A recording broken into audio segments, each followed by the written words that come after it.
Bienvenidos a Ciencia en la Vida Cotidiana. Hoy nos sumergimos en una historia química realmente fascinante.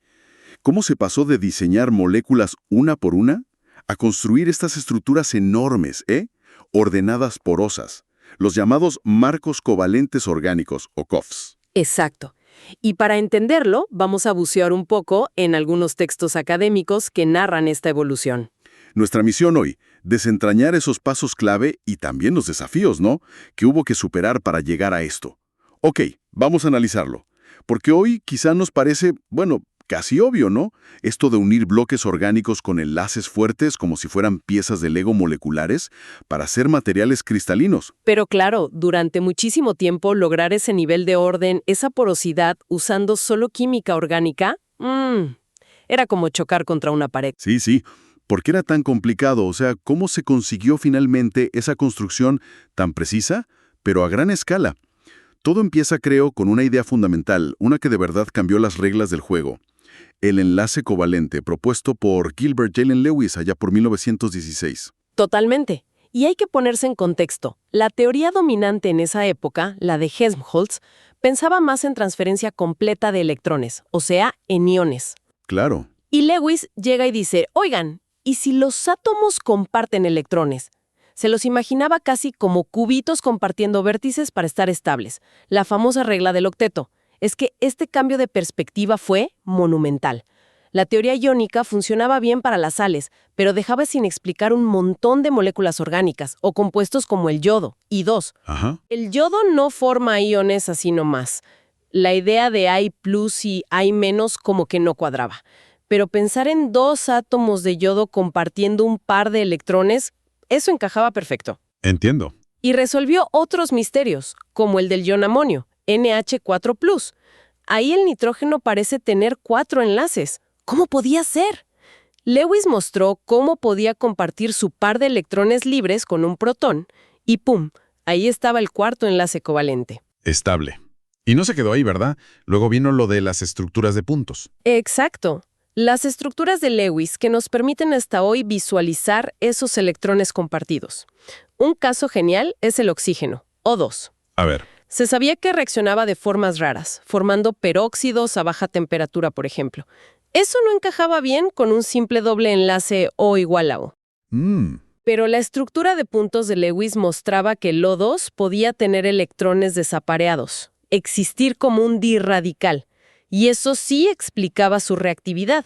O sea que el concepto de enlace covalente compartido fue la base teórica para que la química orgánica dejara de ser, tan empírica, ¿no? Justamente. Pasó a ser una ciencia mucho más racional, más predictiva. Sin esa idea, la síntesis controlada que vino después, impensable. Bueno, y con esa base teórica sólida, la química orgánica sintética despegó.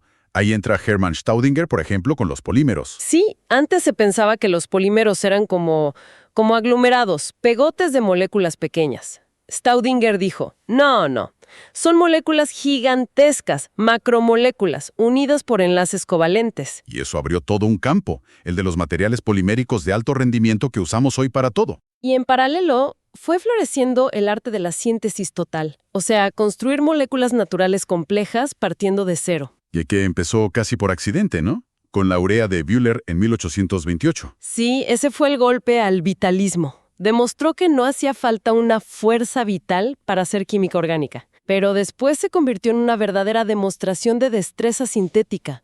Los químicos aprendieron a controlar la formación de enlaces con una precisión, increíble. Y la complejidad fue subiendo.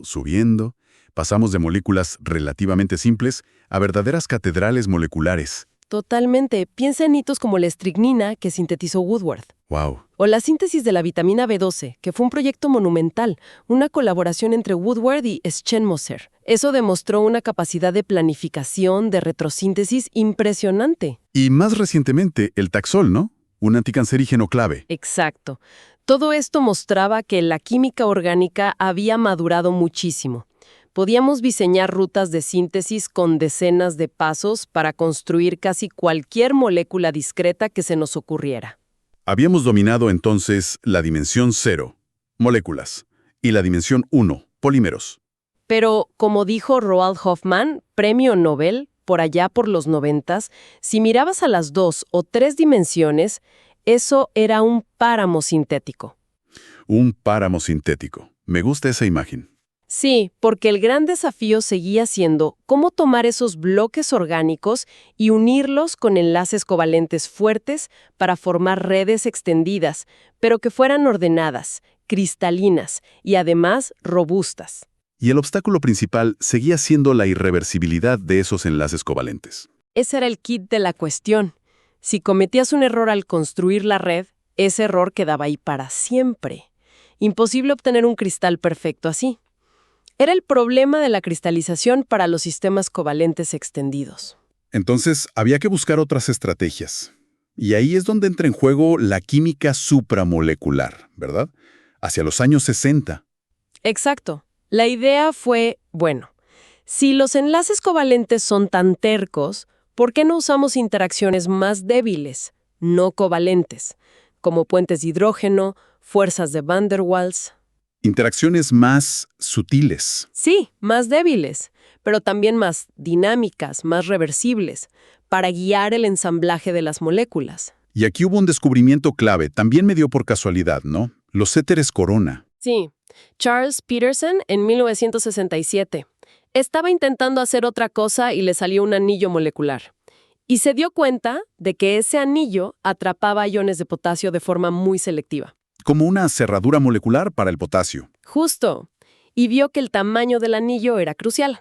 ¡Pum! Nació la idea del reconocimiento molecular basado en la forma y el tamaño. Y luego Jean-Marie Lehn lo llevó más allá con los criptandos. Claro, Lehn diseñó jaulas moleculares tridimensionales. Al envolver al ion por completo, la unión era mucho más fuerte y todavía más selectiva.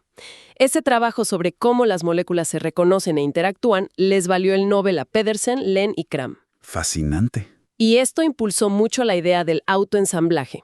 Diseñar moléculas que, solitas, se organicen en estructuras más grandes, guiadas por estas interacciones débiles y, muy importante, reversibles. ¿Algún ejemplo visual de esto?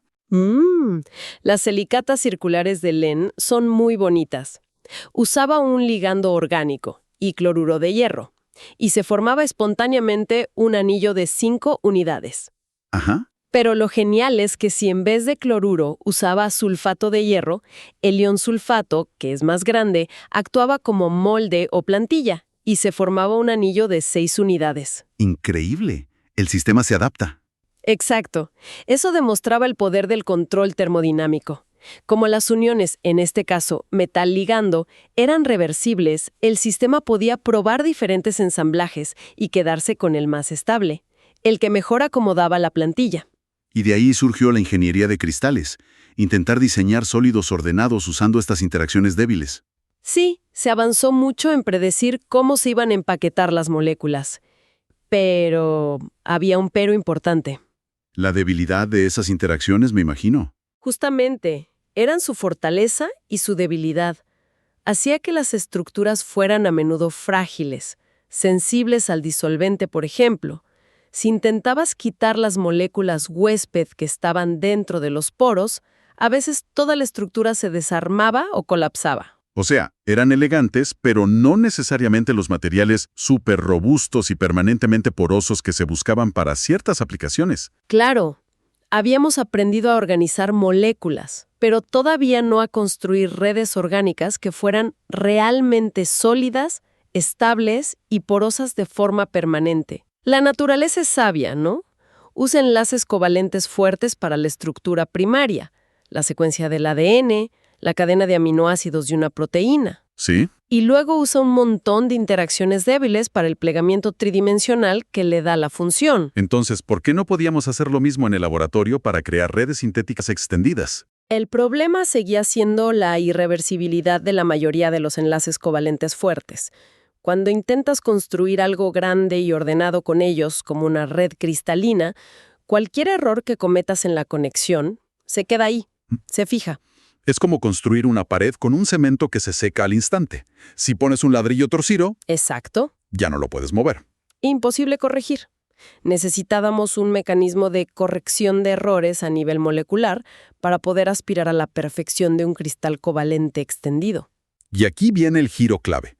A finales de los 90, más o menos, empieza a tomar forma la idea de la química covalente dinámica. Sí, la estrategia es, en el fondo, simple pero muy potente. Dice, ¿y si usamos reacciones covalentes, pero en condiciones que permitan que sean reversibles? Ah, o sea que los enlaces se puedan formar, pero también romper y volver a formar. Eso es, trabajar en condiciones de equilibrio termodinámico. Así, el sistema puede explorar distintas conexiones, puede deshacer los errores, los enlaces mal formados. Ujú. Y encontrar la estructura más estable y ordenada, que normalmente es el cristal perfecto. Es usar un mortero que tarda en secar. Te da tiempo a ajustar los ladrillos. Muy buena analogía. Y este campo recibió un empujón importante de otro área, la de las moléculas mecánicamente entrelazadas. Como los catenanos, esos anillos enlazados. Sí, Jean-Pierre Sauvage ya los había hecho en los 80, usando plantillas metálicas. Fue una proeza, pero los rendimientos no siempre eran perfectos, lo que sugería que esa formación irreversible del último enlace quizás no era ideal para estructuras complejas. Y aquí es donde Sir James Fraser Stoddart entra en escena de forma espectacular, ¿no? Con los anillos borromeos moleculares en 2004. Sí, una estructura increíblemente compleja. 3 anillos entrelazados de tal manera que si cortas uno cualquiera, los otros 2 se separan. Algo muy difícil de hacer. ¿Y cómo lo logró con alta eficiencia? Usando química covalente dinámica. Específicamente, la formación reversible de enlaces imina. Un enlace C igual a N, catalizada por ácido, y usando ioles de zinc como plantilla. La reversibilidad fue la clave. Totalmente. Permitió que las piezas se ensamblaran y desensamblaran muchas veces hasta que, por fin, encajaban en la única configuración correcta, la de los anillos borromeos. El rendimiento fue altísimo. Demostró el poder de combinar la fuerza del enlace covalente con la capacidad de autocorrección de la reversibilidad termodinámica. Por cierto, estos trabajos en máquinas moleculares les valieron el Nobel en 2016 a Sauvage, Stoddart y Feringa. Exacto. Fue un reconocimiento muy merecido. Y este es un buen momento para recordar a quienes nos escuchan que si quieren profundizar en estos temas, pueden encontrar las referencias a los textos académicos que usamos como base en la descripción de este episodio. Perfecto. Entonces, con todas estas piezas ya sobre la mesa, el concepto de enlace covalente, la maestría en síntesis, la inspiración de lo supramolecular y, sobre todo, la herramienta clave de la química dinámica, llegamos por fin al nacimiento de los COFs. Sí, el momento culminante.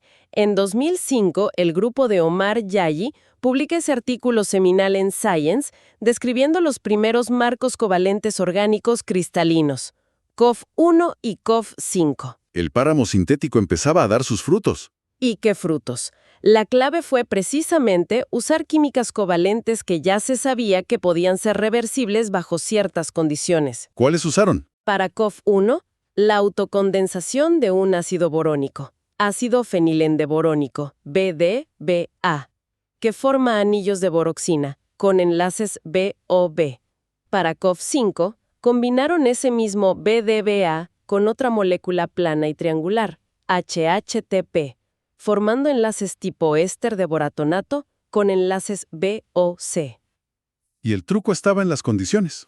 Ahí estuvo la magia. Ajustaron todo para favorecer la reversibilidad y la cristalización lenta. Usaron disolventes mixtos para controlar la solubilidad. Trabajaron a temperaturas moderadas y, muy importante, lo hicieron en tubos sellados para que el agua que se produce en la condensación se quedara en el sistema. El agua era importante. Crucial, porque cataliza la reacción inversa, la ruptura de los enlaces BO. Esa reversibilidad permitía que la estructura se fuera formando poco a poco, corrigiendo defectos sobre la marcha hasta alcanzar el orden cristalino. ¿Y cómo eran esas primeras estructuras? El COF1 y el COF5. Ambos formaban capas 2D con una estructura como de panal de abejas. En COF1, esas capas se apilaban de forma alternada, como desplazadas, creando canales en zigzag de unos 7 angstroms de ancho. Pequeñitos. Sí, microporos. Pero en COF5, las capas se apilaban una justo encima de la otra, de forma eclipsada, y eso generaba canales rectos y mucho más anchos, de 27 angstroms, ya en el rango de los mesoporos. ¡Wow! Mucho más grandes. Y aquí vino la gran confirmación. Como eran estructuras totalmente covalentes, resultaron ser increíblemente estables al calor, aguantaban hasta 600 grados Celsius. Impresionante. Y lo más importante, tenían porosidad permanente. A diferencia de muchos materiales supramoleculares, cuando quitabas el disolvente de los poros, la estructura no colapsaba, seguía ahí, abierta. Y eso se pudo medir. Claro, con mediciones de absorción de gas. COF5 mostró un área superficial interna brutal, de casi 1.600 metros cuadrados por gramo. 1.600 metros cuadrados gramo. Es difícil hasta de imaginar. Imagínate que despliegas la superficie interna que hay en una cucharadita de ese polvo, y podrías cubrir varios campos de fútbol. Increíble. Esto demostraba que, por fin, se podían hacer materiales orgánicos que fueran ligeros, cristalinos, superporosos y además robustos. Exacto. Abrió la puerta de par en par para usar estos materiales en aplicaciones reales. Almacenamiento de gases, separación de moléculas, catálisis. Y el campo no se detuvo ahí, claro. Si ya se podía en 2D, el siguiente paso era lógico. Las 3 dimensiones. Solo 2 años después, en 2007, el mismo grupo de Yagi reportó los primeros GOFs tridimensionales, ¿Cómo lo hicieron? cambiando los bloques de construcción, justamente. Y usaron bloques con geometrías diferentes. Por ejemplo, moléculas tetraédricas con un átomo central de carbono o silicio unido a 4 brazos reactivos, y las combinaron con bloques planos triangulares, como el HHT-EP que ya habían usado. Y funcionó. Funcionó muy bien. Obtuvieron varias redes 3D cristalinas, como COF 102, 103, 105, 108. Por ejemplo, COF 108, hecho con bloques tetraédricos y trigonales, tenía unos poros interconectados enormes, de casi 30 angstroms de diámetro. El primer mesoporo en un COF 3D. Exacto. Y otro dato sorprendente. Como estos COFs 3D estaban hechos solo de elementos ligeros, carbono, hidrógeno, boro, oxígeno, silicio, resultaron ser los sólidos cristalinos menos densos conocidos hasta la fecha. Menos densos. ¿Cuánto? Densidades bajísimas, del orden de 0.17 gramos por centímetro cúbico. Mucho más ligeros que los MOFs, los materiales metalorgánicos porosos más conocidos en ese momento. Realmente hemos recorrido un camino largo, desde la idea de Lois de compartir electrones, Sí. pasando por la maestría en hacer moléculas complejas una por una, los intentos de organizarlas con enlaces débiles en la química supramolecular, El desarrollo clave de la química covalente reversible, dinámica. hasta llegar a poder diseñar y construir estos marcos orgánicos, cristalinos, porosos y superestables en 2 y 3D. Es la aplicación exitosa de la química reticular, eso de unir bloques para hacer redes, pero usando solo componentes orgánicos y enlaces covalentes fuertes. Un desafío que duró décadas. Y la clave fue esa combinación, ¿no? Sí, la doble clave. Por un lado, conseguir la cristalinidad, ese orden perfecto a nivel atómico.